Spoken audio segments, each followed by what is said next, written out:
कयामत तक नहीं बन पाएगी बाबरी मस्जिद और जो लोग कयामत का ख्वाब देख रहे हैं वो यूं ही सड़ जाएंगे, गल जाएंगे। कयामत कभी नहीं आने वाली।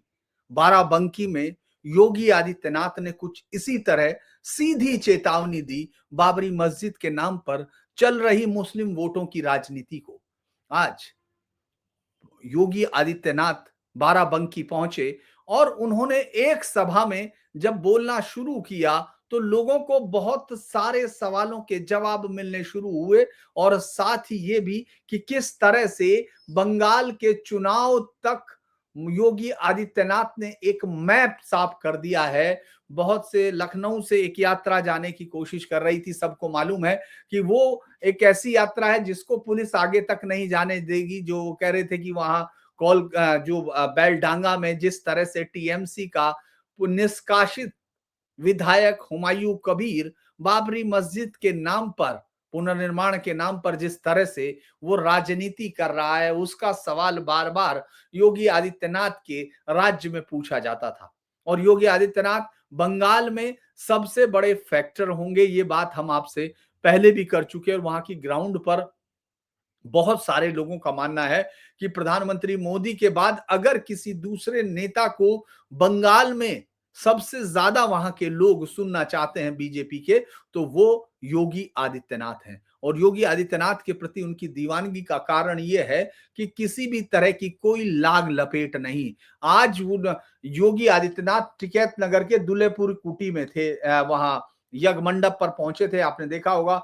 वो वहां उन्होंने पहुंचकर संत बलराम दास वहां थे, उन्होंने उनका स्वागत भी किया। लेकिन आज जो बड़ी चीज उन्होंने बोली, उन्होंने सीधे तौर पर कहा कि जिन लोगों को ये लग रहा है कि वो बाबरी मस्जिद वापस बना सकते हैं, उसके ढांचे को इकट्ठा कर सकते हैं, उन लोगों से सावधान रहने की जरूरत है।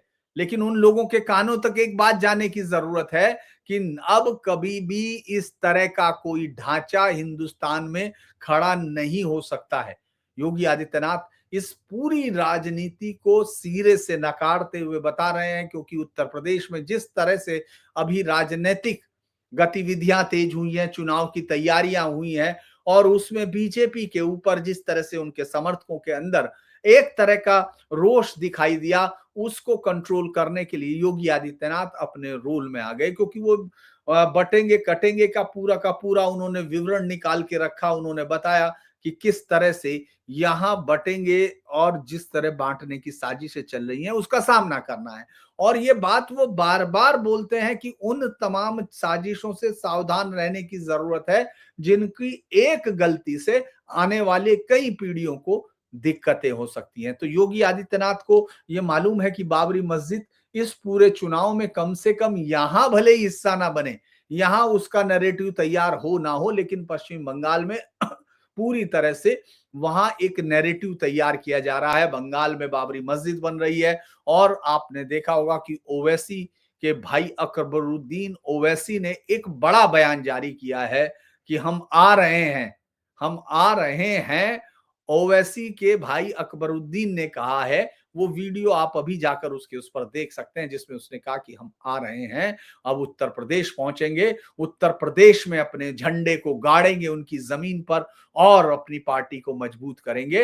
ये सुन लें, वो बार बार जो मैसेज योगी को देना कोशिश कर रहे थे, योगी ने उसको वापस उसके सिक्कों को रुपयों में किया है। ये भी लोगों का मानना है, जो इस घटनाक्रम के तुरंत बाद, क्योंकि मुझे जैसे ही वो वीडियो मैंने देखा था कि वो योगी को जिस तरह की चेतावनी देकर ये समझना चाहता है कि उसने जो बदला लिया, आपको याद होगा कि तेलंगाना में और खास तौर से जब हैदराबाद के चुनाव थे तो योगी आदित्यनाथ ने वहां प्रचार किया था। योगी आदित्यनाथ की सभाओं में वहां भीड़ जुटी थी। योगी आदित्यनाथ ने एक बार भी हैदराबाद को हैदराबाद नहीं कहा, उन्होंने भाग्यनगर कहा था। तो जो ओवैसी बंधुओं के अंदर की चशबंदी है, वो बहुत दिनों से उनको योगी को पकड़ने की कोशिश करते हैं। उनको लगता है कि वो योगी को रोकने के लिए मुस्लिम वोटों का एक ऐसा जत्था तैयार कर सकते हैं जो उनको उत्तर प्रदेश में रोक सकता है। लेकिन ये बात तो साफ है कि ओवैसी बंधु सिर्फ अपनी राजनीति करने के लिए, और चूंकि मुस्लिम वोटों के अंदर जो स्वीकार्यता बनानी है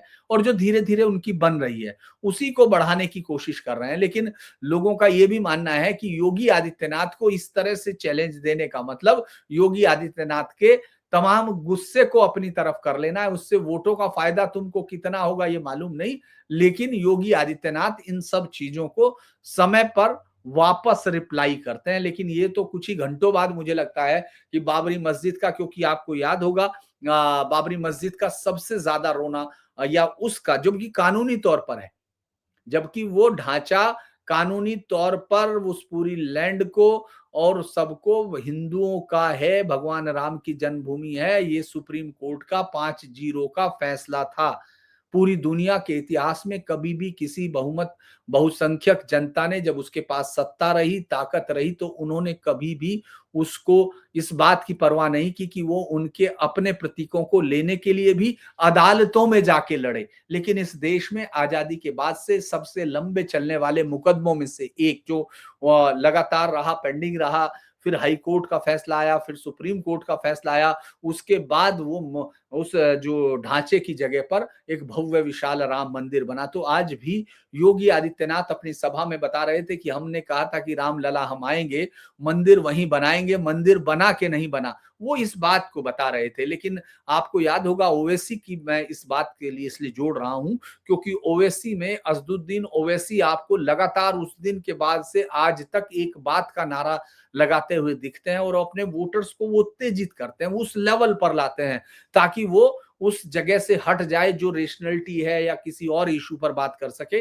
वो उसको वहां लाते हैं जहां वो ये कहते हैं कि जो एक बार मस्जिद बन गई वो मस्जिद रहेगी। ऐसी सैकड़ों मस्जिदें जो मिडिल ईस्ट में तोड़ी जाती हैं, उन पर अगर उधर से उनकी जरूरत रास्ते की बनाने में है तो उनको हटा दिया जाता है। मिस्र में ऐसी सैकड़ों मस्जिदें हैं, लेकिन हिंदुस्तान में उनको वो प्रिविलेज चाहिए जो दुनिया में कहीं नहीं, क्योंकि वो जानते हैं कि सत्ता की भूखी हुई एक पार्टियां जो है उनके घुटनों के नीचे हाथ लगाने के लिए झुकेंगी अगर वो वोट बैंक की एक ताकत दे सके। और अब तो उन्होंने ये भी फैसला कर लिया, ओवैसी का जो महाराष्ट्र का जो आपने चुनाव देखा, तो ओवैसी का महाराष्ट्र का चुनाव तो इसी तरफ इशारा कर रहा है। उससे पहले बिहार का इसी तरफ इशारा कर रहा है।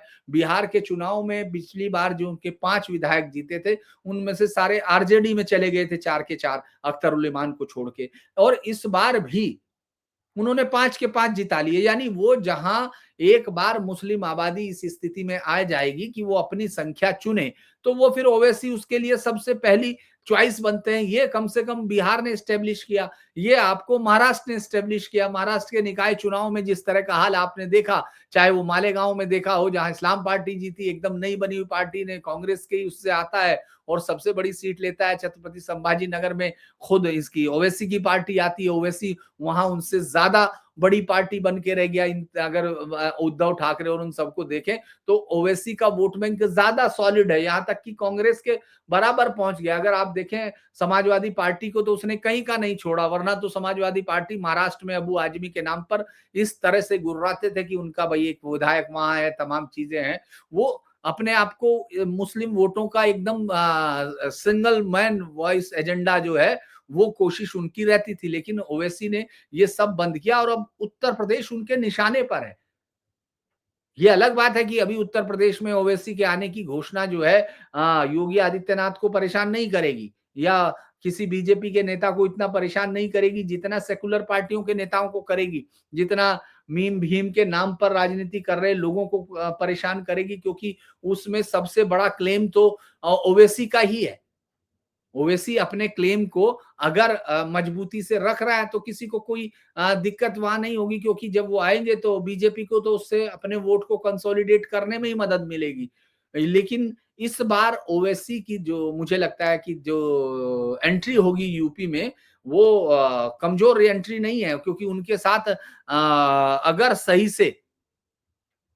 अगर सही से बातचीत नहीं हुई हो गई उनके साथ इस तरह की रावण जैसे, मतलब चंद्रशेखर आजाद समाज पार्टी के नेता की, तो उसके बाद एक नया संकट वो जरूर खड़ा कर सकते हैं। कम से कम अखिलेश यादव और कांग्रेस का जो गठबंधन है उसके खिलाफ ओवैसी की कुछ परसेंट की सफलता बीजेपी को तो कई गुना आगे निकाल देगी। तो वो तो है, लेकिन ये भी है कि वो फ्यूचर की राजनीति में एक और जो सांप्रदायिक ताकतों की जो मजबूती की बात की जाती है, वो तो अक्सर आपको दिखाई देगी, क्योंकि अभी उनका हम दो हमारे दो दर्जन ये कहने वाले अभी आपने देखा उन्हीं पार्टी के था, वो कल का परसों का ही बयान था, वो बता रहा था कितनी उसके साथ बता रहा था कि हमारे दो हैं, हम दो हैं और हमारा नारा है कि हमारे दो दर्जन हमारे दर्जन। और फिर अपने परिवार के बता रहा था कि मेरे 8 बच्चे हैं, 10 बच्चे, मेरे बड़े भाई के 16 बच्चे हैं। और उससे पहले अपनी माताजी वाल्दा के लिए बोला कि 97 साल की, लेकिन 72 उनके बच्चे, मतलब पोते-वोते सबको गिन के उसने बताया कि उनके 72 हैं अकेले। तो ये सब चीज़ें आपको बाकी राजनीति में तो ज़रूर दिखाई देंगी, इसीलिए अगर ओवैसी की एंट्री वहाँ इस तरह से हो कि अकबरुद्दीन ओवैसी ये चैलेंज करे। अकबरुद्दीन ओवैसी को आपने देखा होगा कि वो महाराष्ट्र के कुछ हिस्सों में ज़रूर गया, नहीं तो ज़्यादातर उसको वहाँ हैदराबाद या तेलंगाना की राजनीति के इर्द-गिर्द ही आप लोगों ने सिमटते हुए देखा। लेकिन अब जैसे-जैसे असदुद्दीन ओवैसी का कद बढ़ रहा है मुस्लिम राजनीति में, वैसे-वैसे अकबरुद्दीन ओवैसी भी उनकी छत्र छाया में अपने भाई की बाहर निकलकर अपने उन्हीं बयानों के सहारे 15 मिनट हो या फिर जो अक्सर जिस तंज में जो वो देखने में तो आपको किसी भी कानूनी दायरे को तोड़ते हुए नहीं लगेंगे, लेकिन उसकी बातचीत ब्लेड के साथ की बातचीत लगेगी। लेकिन उनको फिर भी मुझे लगता है कि योगी के इस बयान का तो समझ में आना होगा, क्योंकि योगी पिछले कुछ दिनों से लगातार बहुत एग्रेसिवली, हालाँकि एग्रेसिवली कहना मतलब वो होगा, क्योंकि लगातार वो तो मजबूती देते रहते हैं। अपने बयानों को वो कभी भी कमज़ोर नहीं करते, वो कहीं छोड़ते नहीं हैं। तो उन्होंने तो ये सब कह दिया, आज फिर कह दिया कि जिन लोगों को लगता है कि साहब वो बना सकते हैं बाबरी मस्जिद, तो वो आएँ, मतलब देख सकते हैं। एक इशारा ये भी है कि जिन लोगों को लगता है कि वो बाबरी मस्जिद बना लेंगे, वो आके देख लें। तो ये उत्तर प्रदेश की राजनीति में जो चुनाव की गहमा-गहमी है, उसपे मुझे लगता है ये योगी की अपनी लाइन है, वो रोज़ इसको साफ कर रहे हैं। साथ ही साथ अपने वोटर्स को, अपने लोगों को इस बात के लिए बार-बार वो बता रहे हैं कि कोई गलती करने की ज़रूरत नहीं है, क्योंकि एक छोटी-सी गलती आपके हाथ से सत्ता को खींच कर कहीं और ले जा सकती है। ये बात आज मुझे लगता है कि जब उनके राज्य से, हालाँकि उनको रोक लिया गया, एक बाबरी ध्वंस करके एक जुलूस निकल रहा था, इस तरह की चीज़ों से मुझे नहीं लगता कि बहुत ज़्यादा कोई अपने राजनैतिक माइलेज को हासिल करता होगा, क्योंकि वो कितनी दूर जाएगा, यहाँ से कोलकाता तक जाना कैसे होगा, ये सब चीज़ें सिर्फ़ उसका एक हिस्सा हो सकती हैं कि भई आप नैरेटिव बिल्ड करते हैं। लेकिन मुझे लगता है कि योगी आदित्यनाथ को किसी भी इस तरह के नैरेटिव की ज़रूरत नहीं है। वो जानते हैं कि उनके वोटर्स का एक जो उनके लिए दीवानगी है उसका कारण क्या है? ज़्यादातर लोगों ने योगी आदित्यनाथ को तुष्टीकरण के खिलाफ अपना सबसे बड़ा आइकन माना हुआ है। उनको लगता है कि अगर जो जिस तरह की राजनीति, मुस्लिम राजनीति को ताकत मिलती रही, जिसने आज़म खान जैसे नेताओं को खड़ा किया, जिसने आपको बहुत सारे ऐसे मुस्लिम्स लीडर को खड़ा किया जो खुलेआम हिंदू त्योहारों को, हिंदू देवी-देवताओं को, उन सबको गालियाँ देने में या उनकी अपमान करने में अपने आप को मजबूत महसूस करते थे। कम से कम उत्तर प्रदेश में अब आपको वो दिखाई नहीं देता। वो तमाम नेता भी आपको गायब होते दिख गए होंगे जो सड़कों पर कुछ-कुछ जलाते रहते थे। अभी मुझे लगता है कि आज फिर ये बयान जो है ये कोलकाता तक मैसेज भेजने का है कि कयामत तक बाबरी मस्जिद नहीं बन सकती है। और उससे भी ज़्यादा, चूँकि जब उन्होंने बोला था तो मैंने सोचा कि शायद इनको तो इस्लामिक आइडिया का है, तो ये कयामत कैसे आएगी? तो उन्होंने वो भी अगली लाइन में साफ कर दिया। जब मैं सुन रहा था तभी ये हुआ। उन्होंने अगली लाइन में साफ किया कि कयामत तो कोई आनी नहीं है। ये इस तरह की कोई चीज़ नहीं है, तो वो इशारा भी कर रहे थे कि ये सब जो कहानियाँ हैं ये हमको मत सुनाओ। तो आज के लिए अगर आपको ये वीडियो अच्छा लगा हो तो लाइक कीजिए, सब्सक्राइब कीजिए, शेयर कीजिए और चैनल को सहयोग भी कीजिए। नमस्कार।